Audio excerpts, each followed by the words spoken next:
Happy Monday, guys. Good morning. Today we're going to be doing things just a little bit differently.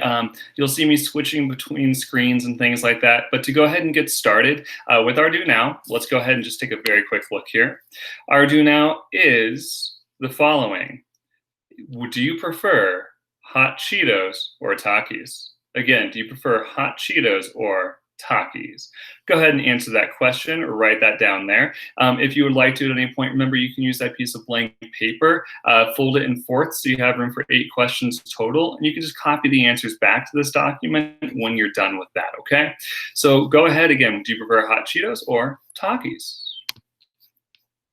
Now, before we go ahead and get started, let's review today's objective. Today, we will be able to identify the properties of addition. We're going to talk about these things that called properties of addition, and tomorrow we're going to talk about how they relate to multiplication as well. We've talked a little bit about this during our do nows this year, but today we're just going to go into a little bit more detail. Okay, first thing I'm going to go ahead and do is just turn off this camera. That way it'll give you guys a chance to focus on this right here. Now, there are multiple properties of addition, and the first property that we're going to go ahead and write here is the commutative. I'm going to go ahead and spell that out for you. Commutative. Oops, if I can spell it real fast. Go ahead and type that down or write it inside a paper, on your paper if that's what you're doing.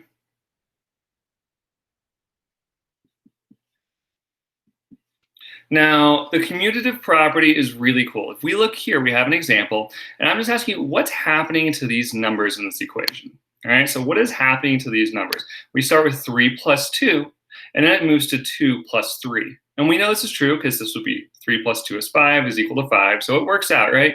But what's happening to these individual numbers that you see?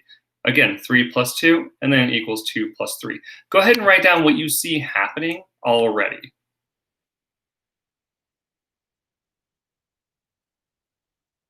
Now, I see one thing that's happening is that our numbers are staying the same, but they're switching spots, right? So here we have a 3 plus 2, and then we have 2 plus 3. So they're just switching. So I'm just going to go ahead and write our numbers. Our numbers switch or move. Our numbers are just switching or moving. The word commute typically means to go from one place to another or to move around. So if we look at this example right here, our 3 plus 2 is equal to 2 plus 3, we can see that our 3 went from the first spot to the second spot, right, to our last spot. And then our 2, again, went from the last spot and moved to that first spot. So they just moved around. That's it. Okay, so this is called the commutative property, when things move or they commute, all right? One other way to think of this is when you talk to your parents, typically if you ask, what is your commute like? That typically they're gonna think of, well, going from one place to another. So driving from home, we'll have a little homes, yeah, some windows as well. So going from your home and driving to work, right?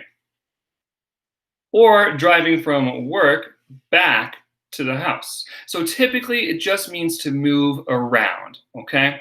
So the commutative property is just when numbers move around. That's it.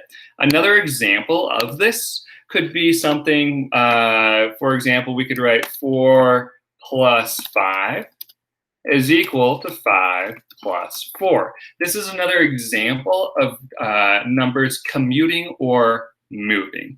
Go ahead and take a second to write that all down.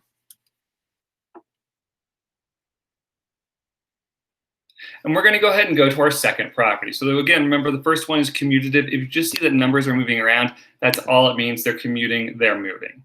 Now our second property of addition, we're going to go ahead and write inside of here, is called, it's called the associative property.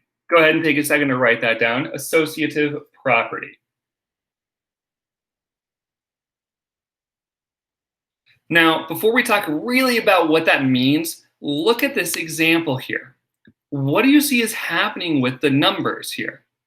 Again, before I give you an answer, what do you see is happening with these numbers? We have a 3 plus 2 plus 5 is equal to 3 plus 2 plus 5. but we also have these parentheses that we've learned about earlier on this year. What is happening with the numbers or parentheses inside of this question? Take a second to go ahead and think about that and start to write something down.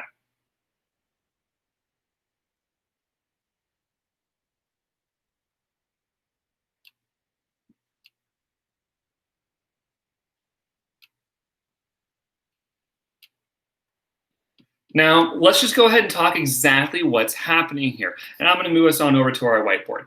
Now, here we have still our same numbers, 3 plus 2 plus 5 is equal to 3 plus 2 plus 5. But if you look over here, we have these parentheses. So our parentheses start here, are 3 plus 2, and then they move over to 2 plus 5. This is called the associative property. Associate means to group things together. If we notice our 3 plus 2 is surrounded by parentheses, these are a little group, right? We have a group of 3 and a group of 2. Over here, we have a group of 2 and a group of 5. So our numbers all stayed in the same order. Again, 3, 2, 5, 3, 2, 5. So they didn't move. That would be that would be a commutative property if they moved. But here, just the groupings are moving, right? So again, we kind of have a group 1 and a group 2 here. So our groups are changing. This is called the associative property. Again, associative typically means that you're grouping things together. So what we're just going to go ahead and write here, if you don't have something written, you can go ahead and copy our answer here. But what's happening to these numbers? Well, the numbers are staying the same. The parentheses or groups move. They move or they change, right? So with our parentheses that are moving here, our groups are moving. Let's go ahead and come up with another example of this. And again, you can come up with your own example, that's okay. But what we really care about is the numbers all stay the same, but the groupings change, okay? So here, maybe let's just do something that's really similar. So here we could have 4 plus 5. Oops, I'm so sorry.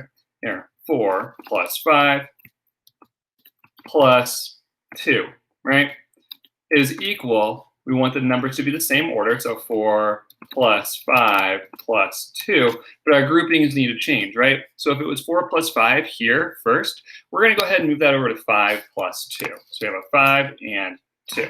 So here we have different groupings. Go ahead, take a second to go ahead and write this down.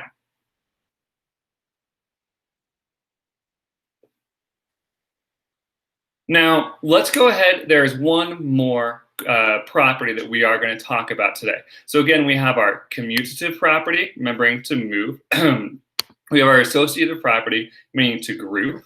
And we have one final property. And I'm sorry if you guys can hear Atticus in the background. Unfortunately, there's some thunderstorms right now, so he's a little upset. But that's why he's also in here with us. So for our third property, it is called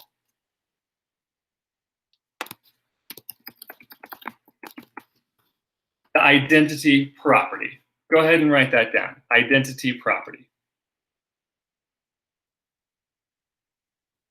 Now, again, what is happening with these numbers that we see in this equation? We have a 6 plus 0 is equal to 6.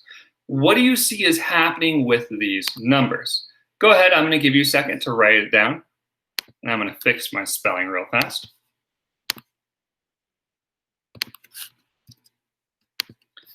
If we look over here, we have our 6 plus our 0 plus our 6. The identity property just means that our numbers stay the same and the values stay the same, right? We have 6 on this side and 6 on this side, right? Our equation is still balanced. But it means that the identity of our number does not change. Or you're adding it with the 0, and so therefore it does not change. So here we have our 6 plus our 0 plus our 6. Now, anytime that you see a plus 0 and that our number is staying the same, our value is staying the same, that it does not change, that means we are using the identity property. So it is staying the same here. Another example could be, again, we could come up with a million different things here.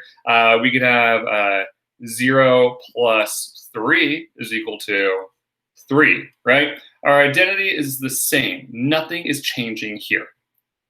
So again, when you see that 0, and if you see the values are staying the same and nothing else is moving, then chances are it's just the identity property on its own. We'll talk about how we can have more than one property in an equation later, but we're just starting with each property at once at a time. So let's go ahead and just move over here. So what's happening to the numbers? Nothing too special. Is again, nothing is moving, nothing is changing, nothing is being grouped. So as far as what's happening, they are adding. All right, my keyboard is getting old here. They are adding with 0. So these are being added with 0. All right, go ahead and write that down.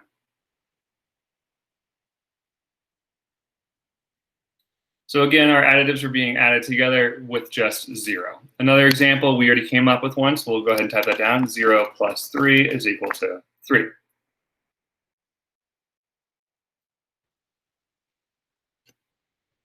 Now for our next question, it's giving you an equation, all right? It's giving you an equation here, and all you have to do is identify what property is being shown. So we have this long equation. Which property is being shown? The commutative property, associative property, or identity property? And the good news is we have our notes filled out, so that means we can always look back and just use these to help us, okay? So I'm gonna go ahead and start just by writing down this equation. 4 plus 5 plus 2 is equal to 4 plus 5 plus 2. And of course, we have our parentheses there. Now, first thing to know is just because you have parentheses doesn't mean it's one or another. So let's always just start by looking at our numbers and seeing the order they are in. We have 4 plus 5 plus 2, and we have 4 plus 5 plus 2. Did that order change at all from one side to the other? Our values are the same, right? But did they change the order? So 4 plus 5 plus 2 and 4 plus 5 plus 2. The answer would be no, they did not change. They stayed the exact same. If they had moved, that would have been the commutative, right? Commute means to move, so that would have been the commutative property. That's not going to be our answer. So that means we either have associative property or identity property left over. Let's see which one makes the most sense. Associative property, again, means to group. Identity is typically when you're going to see that 0. Looking at this, we have groupings, and that's good. Let's see if our groupings change. We start with 4 plus 5. And then over here, it changes, though, to the 5 plus 2. That means for this one, it is our commutative property, okay? We also know it's not the identity property because that would just be adding with 0, okay? So again, this would be the associative property because they are associating, our groupings are changing. So we're just going to go ahead and write that down, associative property. That is all you are doing. Now, the next couple questions are very similar to that. You just identify what they look like and what they are. But on question 4, you'll notice it changes a little bit. On question 4, it says, write an equation to represent the following property. You need to come up with your own equation to show commutative property. You're going to write that inside of this box. I already have an equal sign there, so you're just going to make sure that, of course, we have the same numbers on both sides, but show me what it looks like if we had the commutative property. Again, you can look at the examples to help you that we have up here about commutative property right here for property number 1. I do want that answer to be different, so it cannot be the exact same as the example. So you're not allowed to write 3 plus 2 equals 2 plus 3, and you're also not allowed to write 4 plus 5 is equal to 5 plus 4. You need to come up with one on your own, okay? You're then gonna go ahead, work ahead. We do have an exit ticket today. Make sure you do click on the Google link that's separate from this in order to solve for that. If you guys have any questions, you know how to get a hold of me. We had an entire lesson on how to reach out to your teachers by text message and voice message, and actually leaving those voice messages, calling, and actually how to leave those voice messages as well. If you have any questions, you know how to get a hold of us. I will see you guys later. Try your best on every single question, and we're going to build on this tomorrow. Have a great rest of your day.